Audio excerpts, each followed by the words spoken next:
자, 한국에서는 이 파월이 한마디 하고 나니까 12월에 금리 인상 속도 조절을 하겠다라는 말, 그 말 때문에 그 말 한마디에 원화가 1200원대로 환율이 떨어졌다.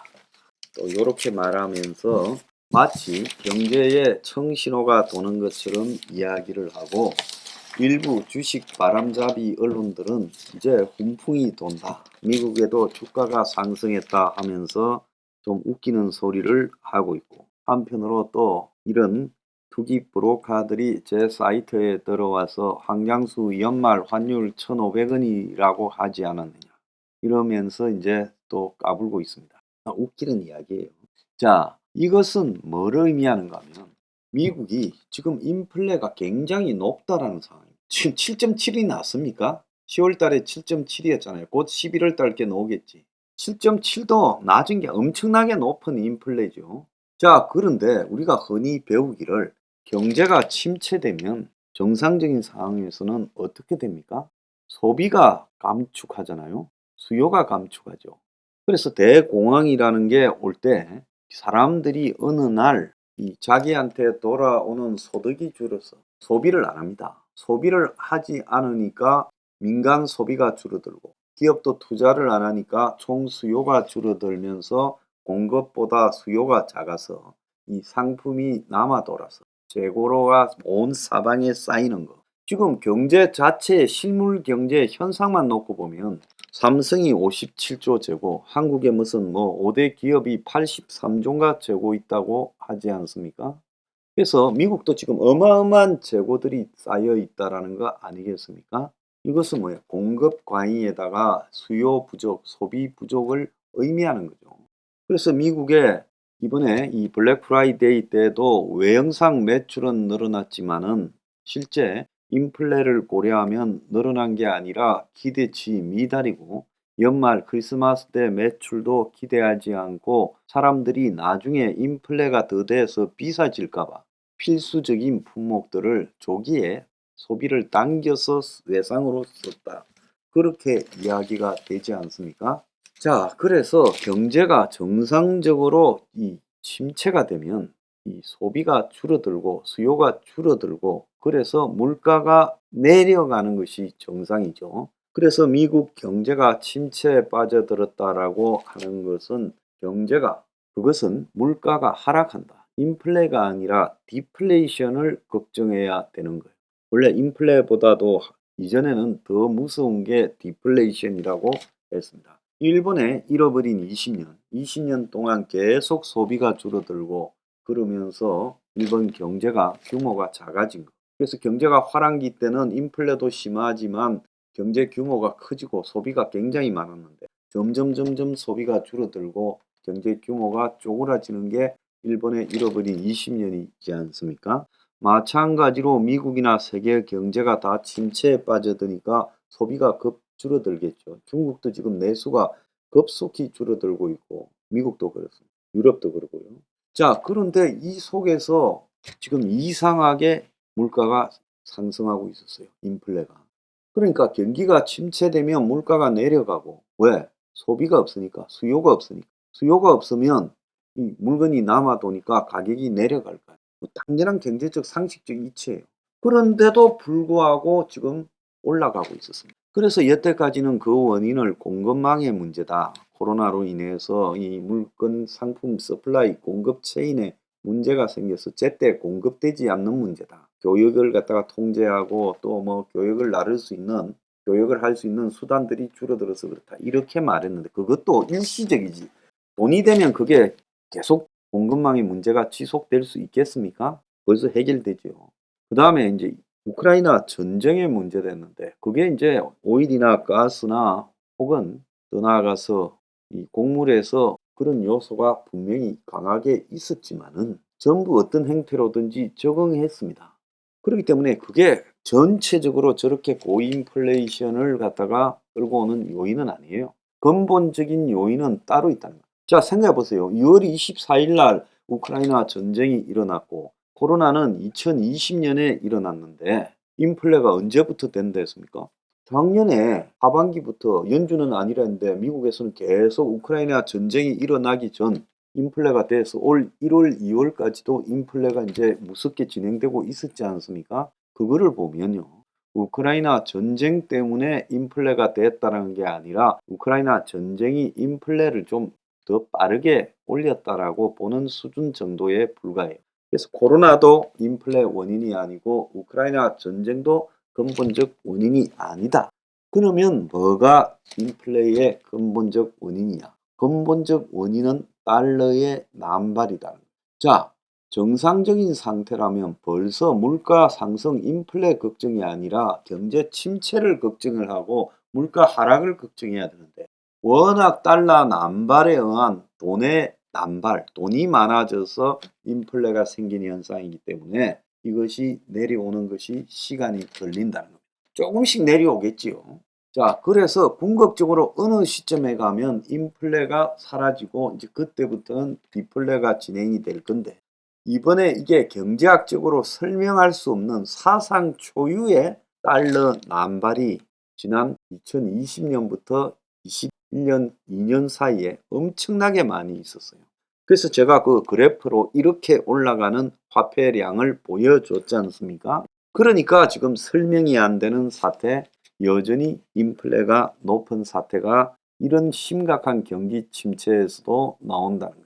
그래서 1970년대에 미국의 스태그플레이션 그때 처음 나왔습니다. 그것은 이스라엘과 중동 간의 전쟁으로 인한 오일의 수출을 무기화한 것 때문에 공급 측면에서 갑자기 오일 가격이 비싸졌죠. 그때는 미국에서 석유가 나오는 양도 얼마 안 됐습니다. 가스나. 그래서 갑자기 중동이 전부 똘똘 뭉쳐서 기름값을 오페크를 통해 올려버리니까 문제가 됐는데 그래서 그건 공급 측면에서 지금 이상적 현상으로 불황 속에 지금 물가가 올라가는 것을 그걸 스태그플레이션이라 했는데 이번에는 달러 남발에 의한 스태그플레이션이기 때문에 쉽지가 않다는 거예요. 그래서 계속 올려야 되는데 금리 인상을 속도 조절을 한 이유, 즉 0.75씩 4번을 했고 이번도 0.75를 해야 되는데 0.5를 하겠다고 했는데 그렇게 말하면서 그렇게 하는 이유를 뭐 때문에 그렇게 한다고 했는가 하면 인플레와 경기 침체 사이에서 균형을 잡아야 되기 때문에 이렇게 한다라고 말을 하며 그러면서 너무 이렇게 금리 정책이 완화될 거라고 기대하지 마라. 물가 회복, 즉 인플레가 완화될 때까지 갈 길이 너무 멀다라고 이야기를 하고 인플레를 잡기 위한 금리 인상 자체는 계속돼야 된다. 자, 5번 연속으로 0.75를 올리면 시장이 이게 굉장히 놀라고 또 사실 금리 0.25 때문에 죽고 사는 것은 아니겠지만 차이가요. 0.75냐 0.5냐 문제는 시장이 암울하냐 안 하냐라는 부분의 심리적 효과라고 보고 있습니다. 그래서 인상 속도 조절을 하면서도 이게 통화 정책은 불확실한 시차를 두고 경제와 인플레에 영향을 미치기 때문에 지금까지 4차례 0.75를 인상했어도 아직 물가가 내려가는 게 체감되고 있지 않다라고 말을 했어요. 제가 지금 파월이 한 말을 여러분이 알기 쉽게 풀어서 해드리는 겁니다. 그래서 인플레이션을 갖다가 물가 상승을 잡기에 충분한 지금 정도로 금리를 올려야 되는데 어느 정도 지금 물가를 이렇게 낮출 수 있는 수준에 접근하고 있기 때문에 그래서 올리는 속도를 조금 작게 올려봤다. 요 말입니다. 그러면서 이렇게 금리를 올린 것이 실제 물가 인하로 나오려면 경제 상황을 더 지켜봐야 된다. 요래 말했는데 이 말의 또 다른 의미는 솔직히 현재 물가 상승의 원인이 달러 남발에 의한 건데 자기가 연준 의장으로 있으면서 달러를 남발했다고 말할 수는 없지 않아요? 그러니까 지금 인플레의 원인 자체가 복잡하기 때문에 이게 금리 올린 효과가 나타나기까지 얼마나 걸리고 또 얼마나 금리를 올려서 물가가 하락할지 잘 모르겠다 말을 하며 천천히 높고 길게 이렇게 금리가 유지될 것이다 라고 말을 했어요. 그래서 이 0.75를 0.5로 바꿨다고 좋아하는 것 자체는 이건 어리석은 일이고, 지금 이 와중에 또 주식 사고 투기하라고 바람잡는 꾼들의 이야기예요. 파월은 금리 자체가 지금보다 더 올라가야 된다. 지금 수준도 낮다라고 말을 했고, 자, 지금 4인데 12월 14일 날 0.5를 올려서 4.5로 가겠다는 거 아니에요? 그래서 인플레이션이 너무 높다. 지금 7.7도 너무 높다. 그래서 물가 상승이 이 정도로 떨어지게 만들려면 더 올려야 된다.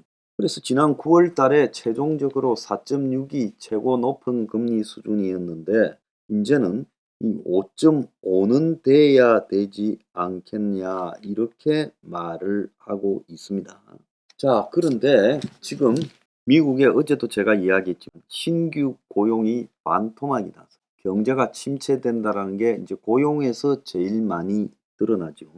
그래서 미국이 지난 11월 고용 폭이 굉장히 지금 줄어들어 1년 만에 가장 낮은 수준이고, 지금 페이스북, 트위터에서도 15,000명을 해고 있어요. 그래서 미국에서 해고가 지금 굉장히 심해지고 있다는 겁니다.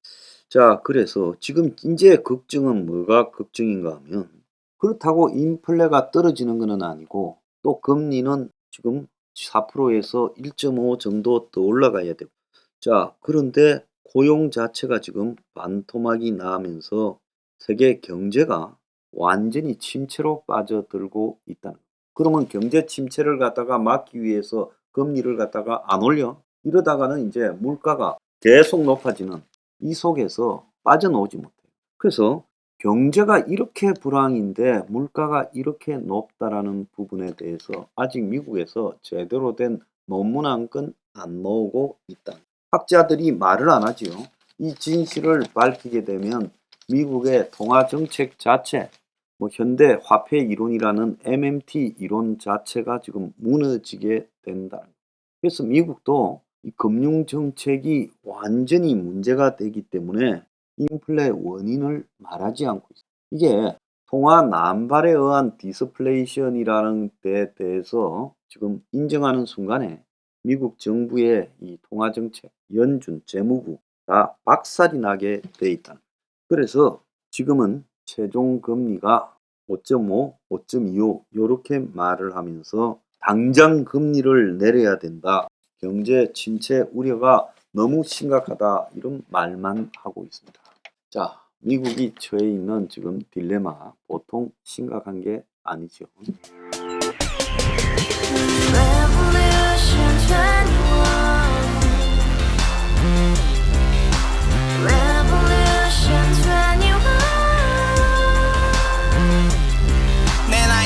월세 30 코인 빚만 300 서울에 온 지 벌써 10년 아둥바둥 버텼지만 여전히 난 반지 하에 제왕 곰팡이 연문제약 내비랭 깡통 망통 완전히 폭망 90원 창문만큼 작아진 내 꿈 연애 결혼 내 집 모든 게 헛꿈 1년 전 떠난 여친 울며 말했지 같이 써봤자 평생 가본 게 꼭꼭꼭하지 가바후스 700 나도 소유주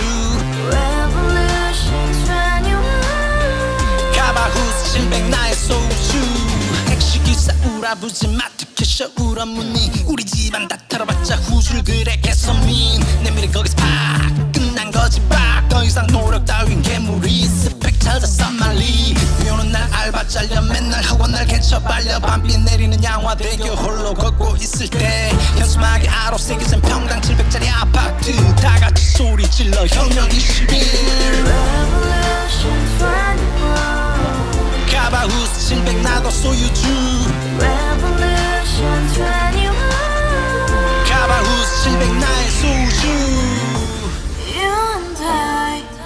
We live together in the house, brand new day, and your dream had just begun.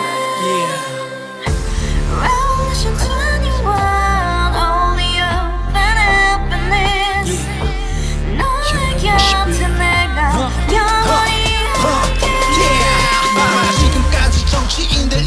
열면 찝찝찝 깨소리 멍멍멍 쳤다 하면 뻥 잘난 부모 만나 잘난 학교 나오면 뭐 하나 우동살이 꽉 찬 대가리 깡통 소리 통통 저 푸른 조원이의 그림 같은 집을 짓고 평상사천 팔면 뭐해 평생 살 수 없는 집 내 미래 내 꿈 희망 그 살아나는 집 우리의 미래 혁명 21